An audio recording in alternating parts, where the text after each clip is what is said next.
जो घटना हुई है आदिवासियों के साथ, उसी तरह पूरे देश में आदिवासियों के साथ अन्याय, अत्याचार, शोषण की घटनाएं निरंतर बढ़ती जा रही है।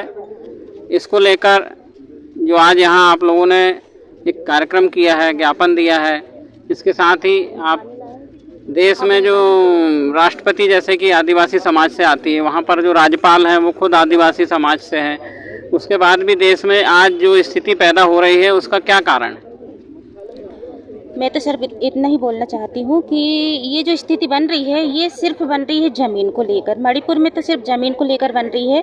जो मैती समाज है वो चाह रही है कि हमको बराबर समानता दिया जाए, ताकि वो आदिवासियों पे अत्याचार तो पहले भी करते थे और भी आगे चल के और भी करेंगे।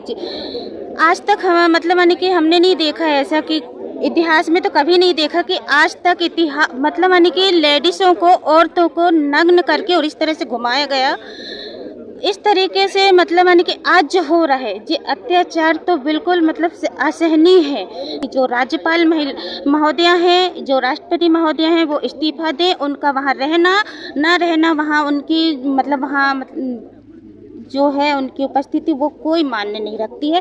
उनके रहते हुए उनके ही समाज की महिलाएं इतनी मतलब असुरक्षित हैं, तो उनका तो वहाँ रहना बिल्कुल भी मतलब उचित नहीं है। वो अभी के अभी इस्तीफा दें, वो हमारी मांग है और यही मांग लेकर हम यहाँ आए थे। प्रधानमंत्री जी से भी हमको इस्तीफा चाहिए। और जिन भी राज्यों में आदिवासियों के साथ अत्याचार हो रहा है, लेकिन वहाँ की जो मुख्यमंत्री है या देश के जो प्रधानमंत्री हैं वो इस मामले में, आदिवासियों के मामले में अपनी चुप्पी साधे रहते हैं। उसके पीछे क्या कारण मानते हो आप? देखिए, मैं मानती हूँ इसका कारण कि जो आदिवासी समुदाय है ये इस देश का मूल मालिक है। और आज देखा जाए तो ज़मीन सबके पास थोड़ी थोड़ी है, लेकिन जो आदिवासी समुदाय है वो इस देश का मालिक है, मूल मालिक है। तो ज़मीन किसके पास है? आदिवासियों के पास है, जो जल जंगल जमीन का जो मालिक है। और इस जल जंगल जमीन में 87 प्रकार के जो खनिज हैं, उनके जो संसाधन हैं, उनका दोहन कैसे करेंगे वो?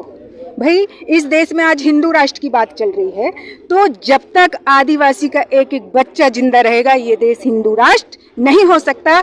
जब तक वो हिंदू राष्ट्र उनको लागू करना है, बनाना है, तो वो लोग आदिवासियों को मारेंगे, उनकी महिलाओं को प्रताड़ित करेंगे, उनके बच्चों को प्रताड़ित करेंगे। हमारे सरकारी कर्मचारी, अधिकारी, आज हमारा एक अधिकारी है, आज हमारी जो मातृशक्ति कहना चाहिए कि राष्ट्रपति पद पे है, और वो चुप है। क्यों? क्या वजह है उसका कारण? पर आज धीरे धीरे हमारा जो समाज है वो जागरूक होने जा रहा है। राष्ट्रपति महोदया को बोलना था ना, बड़ी गर्व की बात थी। हम लोग तो बहुत गौरवान्वित कर रहे थे कि हमारी आदिवासी समाज की महिलाएं राष्ट्रपति पद पर हैं, लेकिन उसका सिर्फ उपयोग हो रहा है। और जो भाजपा सरकार है वो सिर्फ उन्हें लॉलीपॉप दे रहा है। हमारी राज्यपाल है, हमारे राष्ट्रपति हैं, इसके बावजूद भी कोई काम के नहीं है। मणिपुर में जो 90% जमीन है, 90% जो जमीन है वो आदिवासियों की है और उनके पास केवल 10% है। तो वो लोग वहाँ पर जब जनसंख्या अधिक है, उनकी बराबर की हिस्सेदारी तो हम दे नहीं सकते। हम महिलाओं के साथ मणिपुर की बात करें, जबकि 2-2.5-3 महीने का ये वीडियो है, लेकिन वायरल कब हो रहा है? अभी हो रहा है। मतलब आदिवासी समाज की कोई अहमियत नहीं है। हो सकता है, मुझे लगता है कि वो जो महिलाएं हैं, जब वहाँ इस टाइप की परिस्थितियाँ निर्मित हुई तो वो अपने आत्मसम्मान के लिए लड़ रही होंगी।